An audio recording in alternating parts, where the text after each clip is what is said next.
One day, I heard my little kid arguing with a friend. You are the reason why our teacher has chucked us out of the class. They fought for some time. Then they fell silent. Then she went and picked up a lunchbox, had her food. I tiptoed into her room. Everything was imaginary. The teacher was imaginary. Her classmate was imaginary. The lunchbox was imaginary. The school was imaginary. She has never attended a school in the last 2 years. She has not seen the door of a classroom over the last 2 years. Good evening, my dear friends. India has had the dubious distinction of having the second largest COVID-19 pandemic-linked school closure in the world, next to Uganda. According to United Nations, it's an estimated 82 weeks with some intermittent classes in between. The digital divide has increased with nearly 60% of school kids unable to access school online. According to the Oxfam report, 38% of households said that at least one child has dropped out of school due to COVID-19. But some have seen an opportunity in this crisis. Virtual public schools have sprouted up everywhere that offer full-fledged K-12 education and students can access it from across the world. Mobile apps have mushroomed on the Play Store that give opportunity for school children to get access to high quality education. My dear friends, today in our panel discussions, let's try and answer some basic questions on online education. How much has online education impacted our learning, socialization, and growth of children? How are the children coping up with this changed environment? Is there an opportunity to explore in changing our education system as schools go online? To help us really explore this topic in deep, I have a very, very esteemed panel. Our panelists includes, I request the Zoom operator to spotlight them. Founder member of Kottayam Toastmasters, the IT head at Excelsior, the Wiki Kerala Mental Health Council, a podcaster, a collaborator, an edupreneur, and whose passion lies in guiding individuals to unleash their inherent potential and live a life of empowered happiness. Please give a big round of applause in welcoming our first panelist, Shibi Anand. Thank you.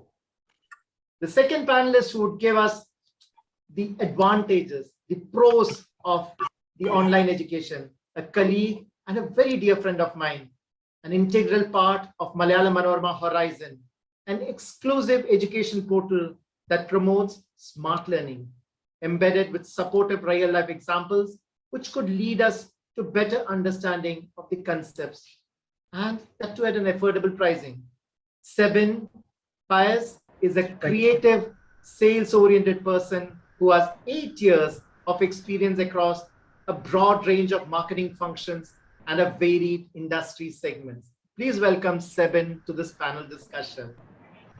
And to give us a student's viewpoint, a newly joined Toastmasters in Kottayam Toastmasters who did fabulously well in last week's Table Topics contest, Emilin Baby Abraham, who's doing her post-graduation in English literature from CMS College. She's very passionate about teaching and quite multifaceted with interest in painting, baking, gardening, dancing, and fitness. She believes the world can be a better place if you decide to start with yourself. Please welcome Emilin Baby Abraham. Thank you. Let's kickstart this discussion with our leader of the panel, Shibi Anand. Does online teaching require greater motivation and self-discipline on your part as a teacher? Shibi? Thank you, Nitin, for having me here. Yes, absolutely, yes. Because when we come to online teaching, it's a totally different ballgame altogether. There are 40 children, 30 children coming from 40 different homes, different environments, sitting in your classrooms, you have absolutely no clue of how they are feeling today, what is their mental status, is are they emotionally well to attend your classes, or whatever you're going to deliver, is that going to make some sense to them? So I would say that's the most challenging part of being an online teacher or in an online education. Definitely, yes. Thanks, Shibi. Next question is thrown at Sebin. What do you think are the advantages of online class? We keep hearing about this digital divide and people dropping out. But Sebin, can you just throw light on what are the advantages of online education? Definitely in the new era, there is a lot of opportunities and lot of availabilities in the digital learning. Like the efficiency is improved a lot. The people can, means the tutors or the teachers can be share their views or ideas to the student community in a different formats. Can be presented in a supporting of real life examples like PDF videos or podcast or anything like that. And then the accessibility and place that we can.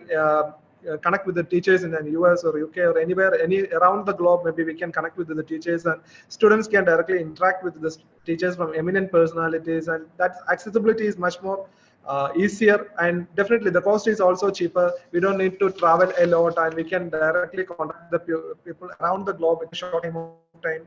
And definitely it's a more student centric, and the teachers can be, if I'm ready to learn a new thing, then I can join a particular course and I can learn from my own interest, and much more comfortable, and the communication is much more easier. These are all main highlighting points of this new age era, about the advantages of the online teaching. The teachers can communicate much more easier way, and the students also get more benefited. It's a win-win situation. It's both students and the teachers. Thanks, Sebin. That was quite quick. You, I think, listed about 7 good points of online education. Some of the points I've never really thought about it. Question now to Emilin. What do you prefer, the chalk and the duster or the online medium of learning?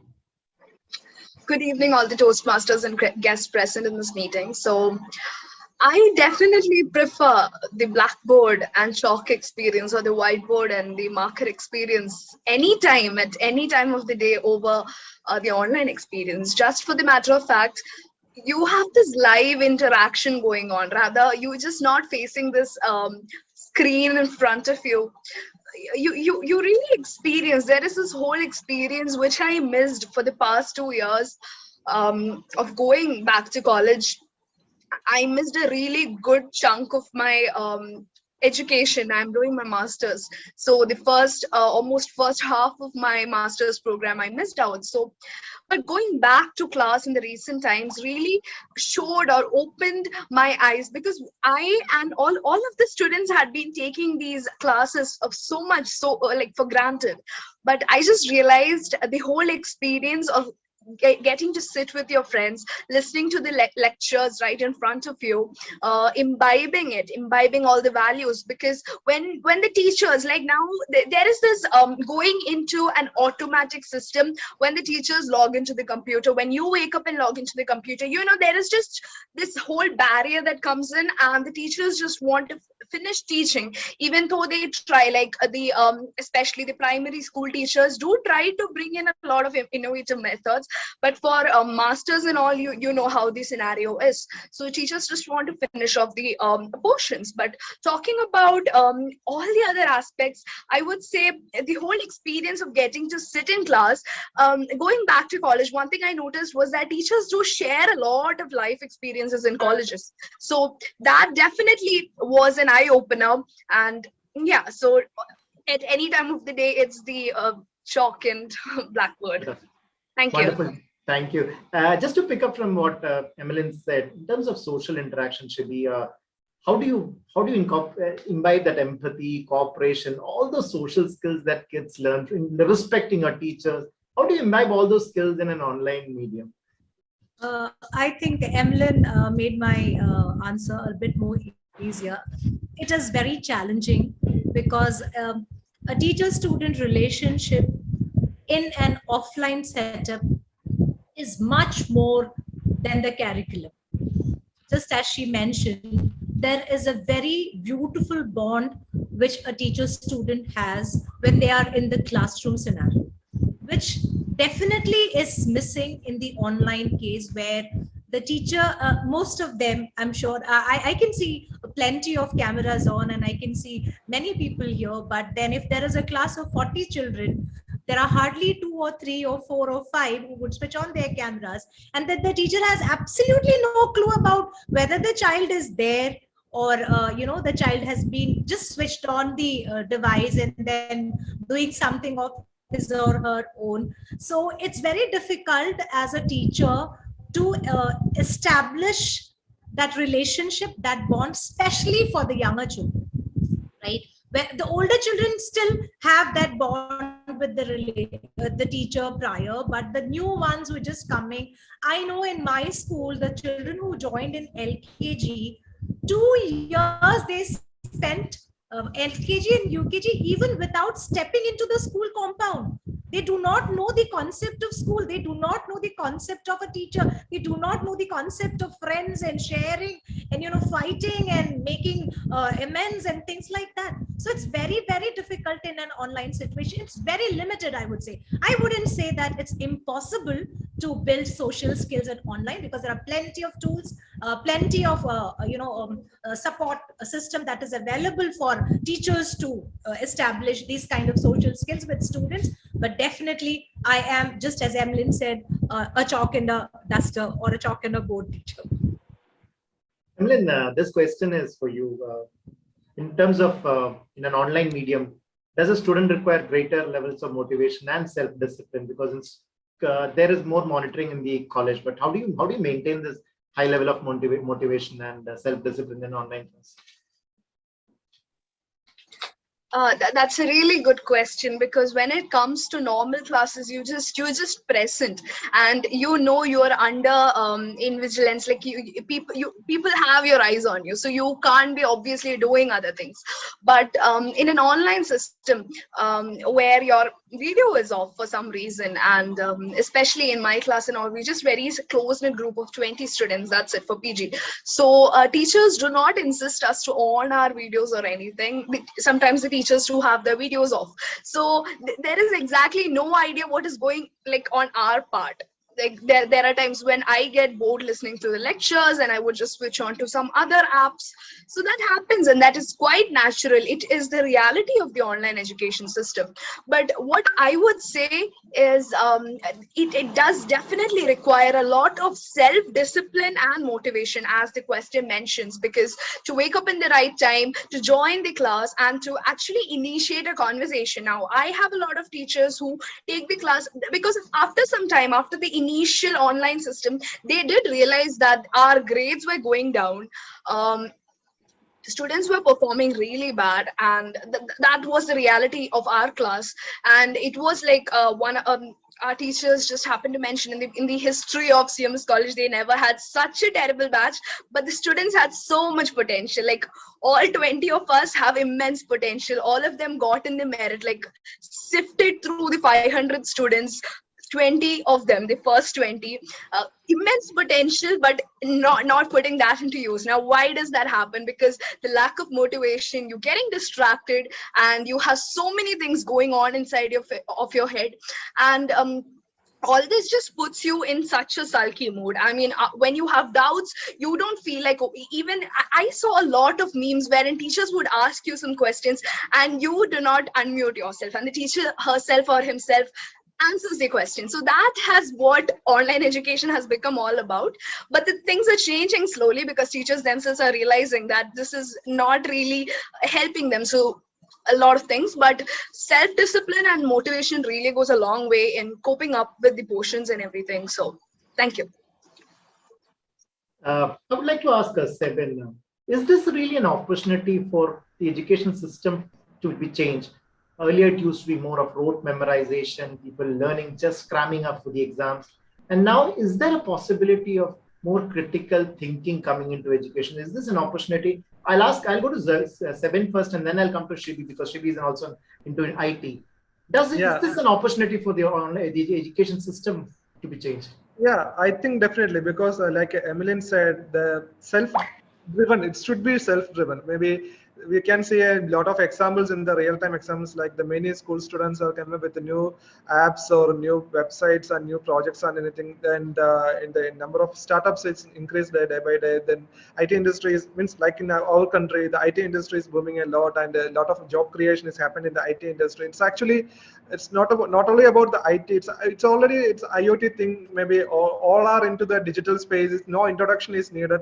So there are a lot of projects from the government schools and the small government school in rural areas are also, it's should be part of their curriculum, and they don't have any other option, so they are forced to do into the field, and they are accept this online learning tools and all, and they are ready to accept, and there is a lot of changes happen in the world.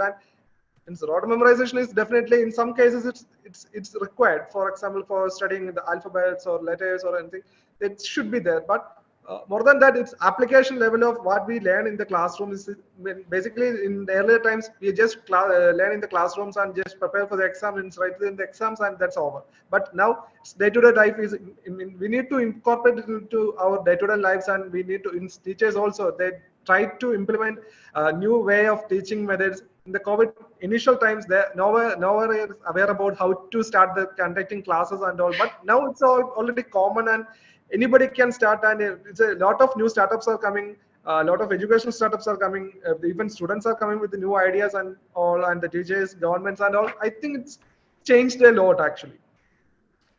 Thanks a lot. So, I think a very nice point that he ended up with, that education will become more democratic. It needs lesser infrastructure. Really start off with. Shibi, your view on whether this is really an opportunity for the education system to change. We have experimented with last 2 years. Is it the way forward? Yes, absolutely. I believe that now we are in an era where we require a hybrid mode of learning. So it's a bit of a online and a bit of an offline will go a long way, because there are so many edtech tools that are available that makes teaching and learning much more effective. When a teacher is, whichever subject, you have plenty of resources available which a teacher can use and implement it for the different learners she has in her classrooms. Like it can cater to multiple intelligences who are sitting in her classroom. So definitely I would say that this is the new way forward for, I think NEP 2020 would be soon implemented, and by that we would see a lot of changes in the way education system is going forward. But as of now, I think hybrid mode is the current way of learning. Thanks, Shibi. Sebin, you've worked with Horizon for quite some time now, and does online really helps to really make education highly individualized? Now, in school systems, the teacher has to address to about 30 people. Does really personalization, is there a greater scope in online media? Definitely, because in earlier times, maybe the schools test and all conducted in an offline mode, and teachers maybe in some cases doesn't have an experience to understand the students in 120 students in a group, and they are really difficult. But in an online mode, much more personalized thing. The students get a different kind of thing. Means maybe they can watch the videos in a YouTube or any free mediums, or the teachers can create their own videos, PPTs, etc., and they can give to the students, and students can comfortable if they are watching in the class timing or in any other time, they can be repeatedly watching or creating. They can be part of the learning tools, and they are with the learning tools. So, and also there are individualized grading system and all. There technology is incorporated a lot in the online education thing, and there are a lot of changes happen in the present condition. So I think it's more individualized learning is happened in the online learning, and it's only the future. Means we can give only the individualized learning that is sustaining in the future only. Otherwise, it will definitely washed out. Questions now to Emilin. Has online education really affected your whole physical activities in terms of kind of things that you did in college, like sports or indulge in co-curriculars? So how have you been able to adapt to this particular change? Sir, can you come again with the last part? How can you? Has it really affected the one major impact of going online is that all those physical activities that you did in college, like in terms of running around or co-curriculars and all that, really, do you think you really miss that? And have you done anything differently to address that problem? Well, so for starters, I am a national table tennis player. So I used to take part in MG University competitions for representing my college. So I did my bachelor's in Assumption, and I would go for these matches. Also badminton. So that was definitely one bummer because I enjoyed going for matches. I enjoyed for going to college fest where I would join for soliloquies, and I would be dressed up as Hamlet. I would be dressed up as Macbeth, the great dagger scene. I have my costumes and stuff. So Lady Macbeth, I love doing drama and theater. So that I really missed these last 2 years, and I am really sad for the fact that there are no more fests, and I am almost done with my masters, so that is quite saddening. Other than that, all of the interactions that I would have with my friends, wherein that was one medium of letting out your feelings and opening up to your friends, and that conversations, that too was blocked or hindered because of the pandemic and with this online education system. So that was the second problem. And third, but one of the major reasons that I faced was online education system definitely puts you in this shell where you just you just cocoon yourself up. So because there is nobody watching you, there is no kind of progress tracking that is happening every day, and you just in your own world. So a lot of mental health issues is something that is addressed to quite an extent, and it is after the pandemic that this whole topic of mental illness has come into play. For I have had my classmate drop out, one of my best friends, because of depression. Personally speaking, I too was attacked with depression because of these online classes. So it is a really it just pushes you into this cocoon, and you do not know how to get out of it. So one of the reasons that I indulged, how I got out of that shell is making sure that I work out daily. I indulge in painting and other things. I do find time for myself. So that has really changed the whole game. But definitely, things like this have to be addressed when it comes to the online system. I mean, there is now, as ma'am spoke about, we have this blended mode of system that is going to be continued. As in, if there is a rise in the cases, then you go back to your online system, and then you come back to your offline classes. And even in offline classes, I would say now teachers do send their notes and voice audios and everything. The portions that they are not able to cover in the classes, they cover it online. So that is happening. But it's always noteworthy that going back to the real sessions, the real classes is good for your physical, your mental, and your overall health and your academic progress. Very beautifully put it. And then we got just about a minute or so left. So we'll just have a quick class 30-seconder from all the panelists. Body language, eye contacts, these are things that you miss out in online. Shibi, how do you overcome this when you are on the online mode? Just being being attentive, because I know I am looking at Emilin. I can see that while she's talking, she's drawing something. Also, I can see the paint in her hands. I can see the brush in her hand. So when the child is in front of you, you are all eyes. So I think the eye contact, a teacher can easily find out what the child is doing on the other side. That comes from a pro of a teacher, an edupreneur in making, Shibi Anand. Sebin, what kind of technological advancements do you see in the next few years in online education?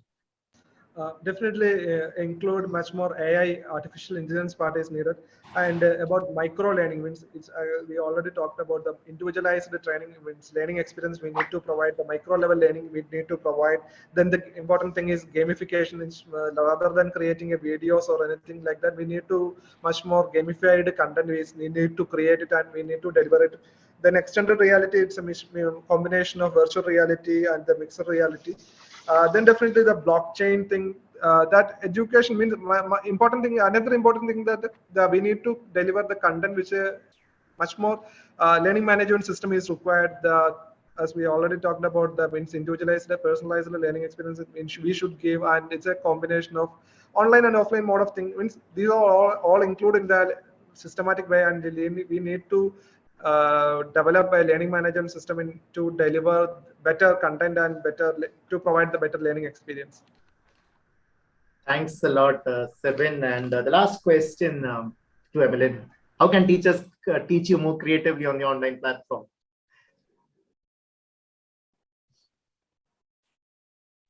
Well, teachers really had a difficult time starting up and learning how this whole Google Meet and Zoom platforms work, or any other platform for that reason.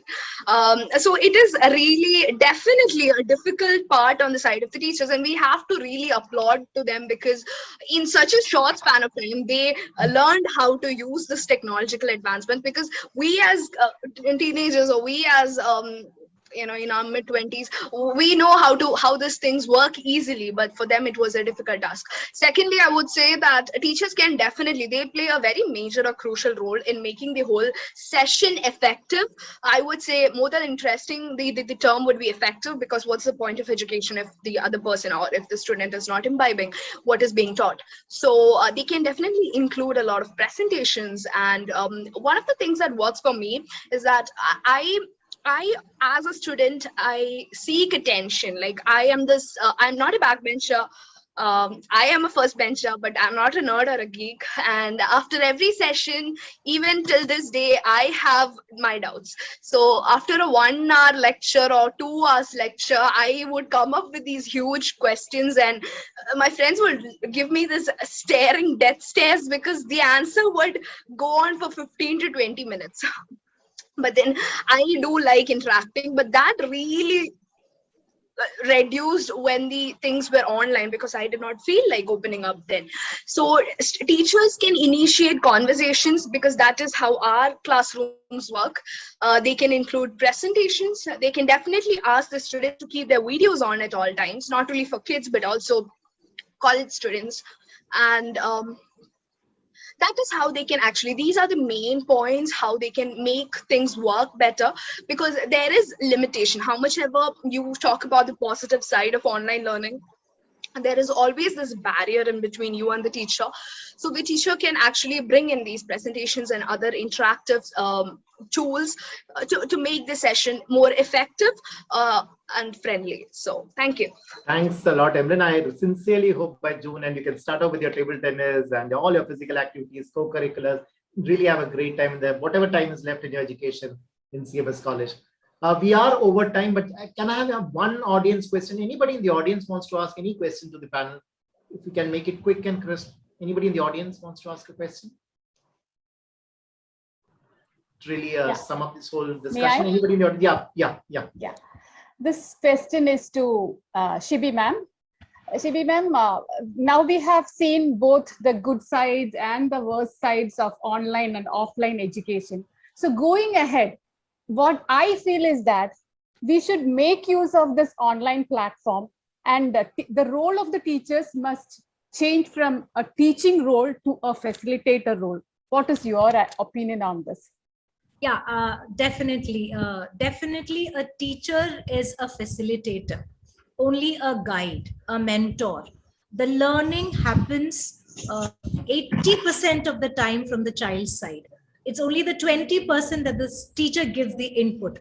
So taking into consideration of the present, the teacher has to imbibe both the benefits of the online teaching and offline teaching, and above all a child's emotional and mental well-being all the time into account. Because life is nothing but, if you're healthy, if you're happy, then you can survive, then you can live a very good balanced life. So a teacher should always have that in mind while she is interacting with her children. She should always understand, like how Nitin said, that about the body language and the eye contact part, and also about maintaining those relationships, opening up conversations, talking to them. So a teacher is definitely a facilitator, and no longer somebody who stands in the front of the classroom and gives a lecture to her students. So yes, I think that's my take on that question, Anubhav. Thank you. Shibi, you've really summed it up so well. We really don't have much time left. To sum it up, online education can lead students to struggle with their communicative skills, the social skills. Studies have shown that students lose one of their linguistic skills when they go online. And in fact, my daughter has lost one of her linguistic skills.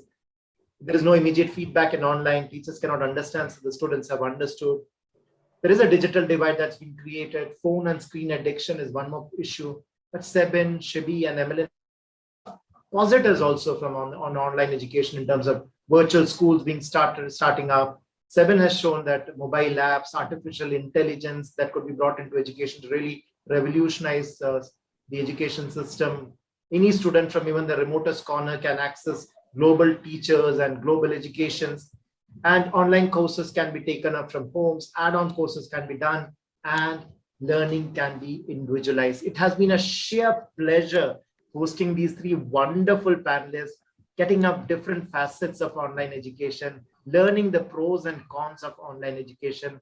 A real big thanks to all the three panelists coming here, helping me out with this project. And I hope the entire audience learned a lot as I wrap up this discussion. Thank you, and back to the Toastmaster of the day.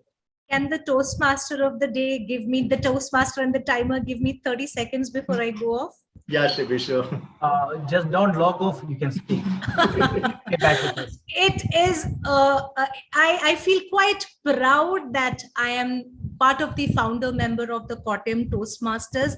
I feel proud of my Toastmasters club, and I see the journey. I see each one of you, how you have improved in your journey of the Toastmasters. So thank you so much, Nitin, for having me here. It was an absolute pleasure to be here today and talk to all of you, and to see my club members making such a huge, huge. I think we are one of the best clubs around. So a huge round of applause to all of you, all the Kottayam Toastmasters.